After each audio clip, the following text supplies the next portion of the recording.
காலை எழுந்தது முதல் இரவு வரும் வரை, சூரியன் மேற்கிலிருந்து உதயமாகும் வரை அல்லாஹுடைய வாசல் திறந்தே இருக்கிறது. அதில் செல்வது எம்முடைய கடமை. அதை அல்லாஹ் ஒருபோதும் அடைக்க மாட்டான். அல்லாஹ் அதை ஒருபோதும் நிராகரிக்க மாட்டான். நீ இவ்வளவு பாவம் செய்திருக்கிறாய், என்னை நோக்கி வராதே என்று அல்லாஹ் யாரையும் விரட்டி இருக்க மாட்டான். ஃபிரௌன் அன ரப்புக்குமுல் அலா என்று சொன்னவன், அவனுக்கு கலிமா மறுக்கப்பட்டது, அவனுடைய வாய் அடைக்கப்பட்டது. ஏன் தெரியுமா? ஒருவேளை அவன் கலிமா சொல்லி இருந்தால், அறிஞர்கள் சொல்லுகிறார்கள், இந்த கலிமா அவனுடைய பாவத்தை அழித்திருக்கும். அல்லாஹ் அக்பர். கருணையாளன் அவன், அவனுடைய கருணையை யாரும் எண்ண முடியாது. ரசூலுல்லாஹி ஸல்லல்லாஹு அலைஹி வஸல்லம் அவர்கள் சொன்னார்கள், லல்லாஹு அஷத்து ஃபரஹன் பிதௌபத்தி அப்தி. இந்த ஹதீஸை கொஞ்சம் கேளுங்கள். அல்லாஹ் அதிக மகிழ்ச்சி அடைகிறான். அல்லாஹ் மகிழ்ச்சி அடைவது அல்லாஹ்வுடைய சிஃபத், அல்லாஹ்வுடைய குணம் அது. லல்லாஹு அஷத்து ஃபரஹன், அதிகமான மகிழ்ச்சி அடைகிறான் ஒரு அடியான் அவனிடத்திலே திரும்பி வரும் பொழுது. ரசூலுல்லாஹ் உதாரணம் சொல்கிறார்கள். எப்படி தெரியுமா? ஒரு பாலைவனத்தில் ஒரு மனிதன் பயணம் செய்கிறான், தன்னுடைய வாகனத்தோடும் உணவோடும். பல ரிவாயத் வருகிறது, எல்லாவற்றையும் ஒன்றாக சேர்த்து சொல்கிறேன். வாகனத்தோடும் உணவோடும் தன்னுடைய பானத்தோடும் அந்த பாலைவனத்தில் பயணம் செய்கிறான். பாலைவனம் பற்றி நமக்கு தெரியும், அதனுடைய பயணம் எப்படி என்று. பயணம் செய்யும் பொழுது திடீரென்று களைப்பு வருகிறது. களைப்பில் ஒரு மரத்தின் நிழலில் ஓய்வெடுப்பதற்காக உறங்குகிறான். வாகனத்தையும் உணவையும் பானத்தையும் வைத்துவிட்டு விழித்து பார்க்கிறான். அவனுடைய வாகனமும் இல்லை, உணவும் இல்லை. என்னாகும்? பாலைவனத்தில் எதுவுமே இல்லைன்னா அவன் நப்சு சொல்லுகிறது, உனக்கு பசி வந்து விட்டது, தாகம் வந்து விட்டது, மரணம் தான் உனக்கு, இனிமேல் வாழ்வதற்கு அவகாசமே உனக்கு இல்லை, மரணத்தை எதிர்பார்த்து இங்கே உட்காரு. அவ்வளவுதான் அவன் நப்சு சொல்லுது. மரணத்தை எதிர்பார்த்தவனாக உட்காருகிறான். அப்படியே அசதியில் உறங்கி விடுகிறான். வாழ்வை தொலைத்து விட்டேன், இனிமேல் வாழ்க்கை இல்லை என்று அந்த உறங்கிய அந்த அடியான் மீண்டும் விழித்து பார்க்கிறான். அவனுக்கு முன்னால் தொலைத்த வாகனமும் தொலைத்த உணவும் அவனுக்கு முன்னால் இருக்கிறது. ரசூலுல்லாஹி ஸல்லல்லாஹு அலைஹி வஸல்லம் அவர்கள் சொன்னார்கள், அந்த நேரத்தில் அந்த அடியான் எழுந்தவுடன் மகிழ்ச்சியில் அல்லாஹுவை பார்த்து சொன்னான், அல்லாஹும்ம அன்த அப்தி வ அன ரப்புக். இது குஃபுர். இப்படி சொல்வது என்ன அர்த்தம்? யா அல்லாஹ், நீ என் அடிமை, நான் உன் ரப். இது என்ன? ஷிர்க், இது குஃபுர் அது. ஆனால் ரசூலுல்லாஹி ஸல்லல்லாஹு அலைஹி வஸல்லம் சொன்னார்கள், அக்தஅ மின் ஷித்தத்தில் ஃபரஹ். வேண்டுமென்று அவன் சொல்லவில்லை. எப்படி வேண்டுமென்று அவன் சொல்லவில்லை, அவன் தவறளித்து விட்டான். மிக்க மகிழ்ச்சியில், வாழ்வு கிடைத்திருக்கிறது மீண்டும் வாழ்வதற்கு என்ற ஒரு மகிழ்ச்சியில், மிக்க மகிழ்ச்சியில், வார்த்தையில் தவறளித்து விட்டான். எப்படி தொலைத்த உணவும் தொலைத்த வாகனமும் வாழ்வு இல்லை என்று மீண்டும் கிடைத்ததோ, இவன் அடையக்கூடிய மகிழ்ச்சியை விட தன்னை விட்டு சென்ற அடியான் மீண்டும் தன்னை நோக்கி வரும் பொழுது இவன் அடையக்கூடிய ஆனந்தத்தை விட அல்லாஹ் மகிழ்ச்சி அடைகிறான். அல்லாஹு அக்பர். அல்லாஹுடைய நேசம் உள்ளத்தில் இருந்தால் இந்த ஹதீஸ் எல்லாம் உள்ளத்திலே அப்படியே அன்போடு இறங்கும். யோசித்து பாருங்கள் கண்ணியத்துக்குரியவர்கள், அல்லாஹுவை மகிழ்ச்சிப்படுத்த வேண்டாம் அவனுடைய அடியார்கள்?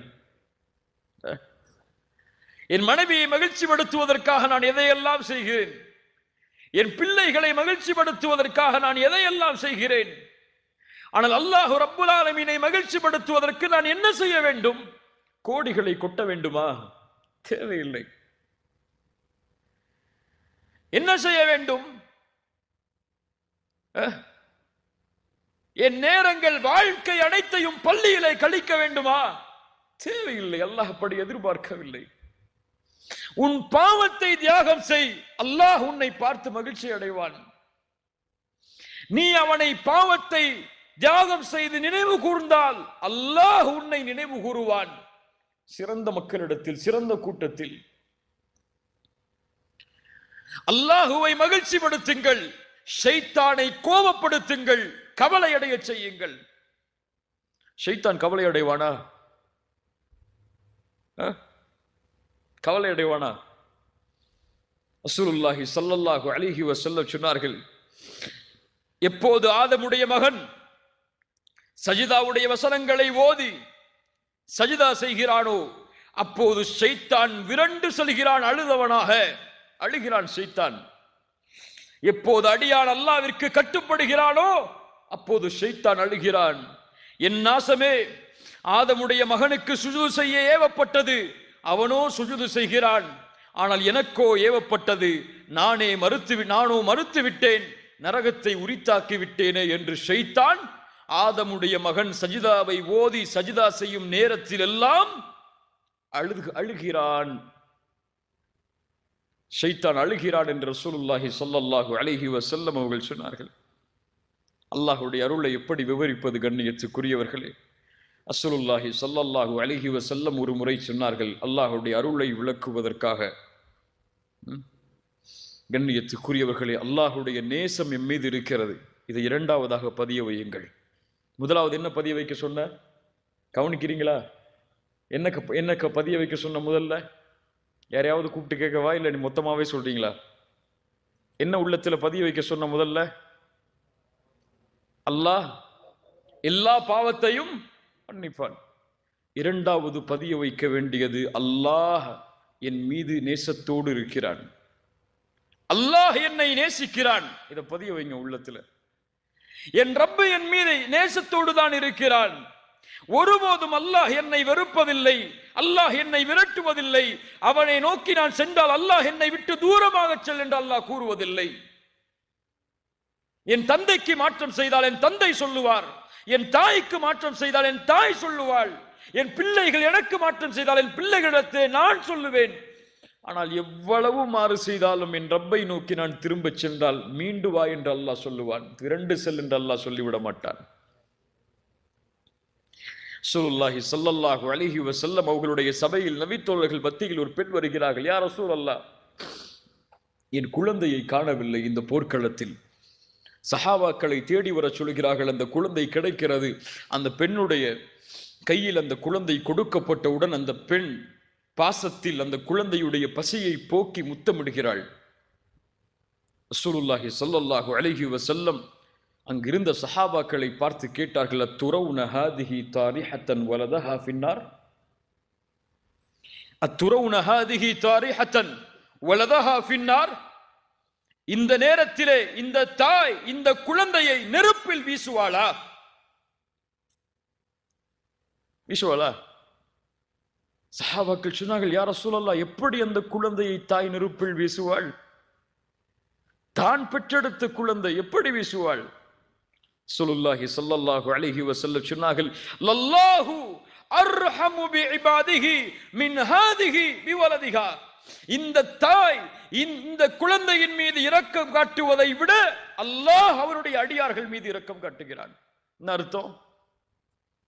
இந்த தாய் எப்படி தன்னுடைய குழந்தையை நெருப்பில் வீசுவதை விரும்ப மாட்டாளோ அது போன்று தனக்கு கட்டுப்பட்ட அடியானை அல்லாஹ் நெருப்பில் வீச விரும்ப மாட்டான், வீச மாட்டான். அல்லாஹ் எம்மை நேசித்தால் போதும், அல்லாஹுடைய நேசம் எம் மீது உரித்தானால் போதும், நரகத்தின் சுவாசத்தை கூட இன்ஷா அல்லாஹ் நான் நுகர மாட்டோம். அந்த ஒரு தன்மை வந்தா போதும். இறந்த அடியான நேசிக்கிறேன் அல்லாஹ் ஜிப்ரீல கூப்பிட்டு சொன்னா போதும். யாரை கூப்பிட்டு சொல்லணும்? யாரை கூப்பிட்டு சொல்லணும்? ஜிப்ரீல கூப்பிட்டு சொல்லணும். அல்லாஹ் சொல்லுவாடா ஜிப்ரீல் இடத்துல? நம்மள போய் ரசூலுல்லாஹி ஸல்லல்லாஹு அலைஹி வஸல்லம் சொன்னார்கள், இதா ஹப்பல்லாஹுல் அப்த நாதா ஜிப்ரீல். அல்லாஹு அக்பர். என்ன ஹதீஸ் பாருங்கள். அல்லாஹ் ஒரு அடியானை நேசித்தால் ஜிப்ரீலை அழைப்பான். யார் ஜிப்ரீல்? நபிமார்களை சந்தித்தவர், ரசூல்மார்களை சந்தித்தவர், வஹை கொடுப்பதற்கு பொறுப்பேற்றப்பட்டவர், நபி மலக்குகளுடைய தலைவர். அழைப்பான், நாதா ஜிப்ரீல், யா ஜிப்ரீலு இன்னல்லாஹ யுஹிப்பு ஃபுலான். இப்படிப்பட்ட பெயர் கொண்ட அடியானை அல்லாஹ் நேசிக்கிறான், நீங்களும் நேசியுங்கள். அல்லாஹ் எம்மை நேசித்தால் எம்முடைய பெயரை அல்லாஹ் ஜிப்ரீல் இடத்திலே உச்சரிப்பான். ஜிப்ரீல் வானத்தில் உள்ளவர்களை அழைப்பார், வானத்தில் உள்ளவர்களே, இந்த அடியானை அல்லாஹ் நேசிக்கிறான், நானும் நேசிக்கிறேன், நீங்களும் நேசியுங்கள். வானத்தில் உள்ளவர்கள் நேசிப்பார்கள். அதற்கு பிறகு அந்த கட்டளை பூமியில் உள்ளவர்களுக்கு கொடுக்கப்படும். பூமியில் உள்ள எல்லோரும் அந்த அடியானை நேசிப்பார்கள். ஒரு முஃமினை முஃமின் நேசிப்பான். முனாஃபிக்கைத்தான் ஒரு முஃமின் வெறுப்பான். ஒரு முஃமின் இன்னொரு முஃமினை ஒருபோதும் வெறுக்க மாட்டான். வெறுத்தால் இவன் நயவஞ்சகத்தன்மையை கொண்டிருக்கிறான் அல்லது அவர் நயவஞ்சகத்தன்மையை கொண்டிருக்கிறார், அவ்வளவுதான். புரிஞ்சுக்கங்க இந்த விஷயத்தை. ஒரு முஃமினை இன்னொரு முஃமின் வெறுக்க மாட்டான். முஸ்லிமை இல்ல நான் சொல்றது, முஃமினை. ஒரு முஃமினை நான் வெறுக்கிறேன் என்றால் அவனிடத்திலே குறை இல்லை, என் கல்விலே உள்ள ஈமானில் குறை இருக்கிறது. அல்லாஹ் பாதுகாப்பானாக. சுப்ஹானல்லாஹ். கண்ணியத்துக்குரியவர்களே, அல்லாஹ் ரப்புல் ஆலமீன் எதையும் மன்னிப்பான், எதையும் மன்னிப்பான். இன்னொரு ஹதீஸை கேளுங்கள். ஸல்லல்லாஹு அலைஹி வஸல்லம் சொன்னார்கள், ஒரு மனிதன் இறக்கக்கூடிய தருவாயில் தன்னுடைய பிள்ளைகளை அழைத்து வசியத் செய்தான். என்ன வசியத்? அழைத்தான், பிள்ளைகளே, இந்த உலகத்தில் நான் எல்லை கடந்த பாவங்களை எல்லாம் செய்திருக்கிறேன். ஒருவேளை அல்லாஹ் என்னை எழுப்பி தண்டித்தால் அதையெல்லாம் என்னால் தாங்க முடியாது.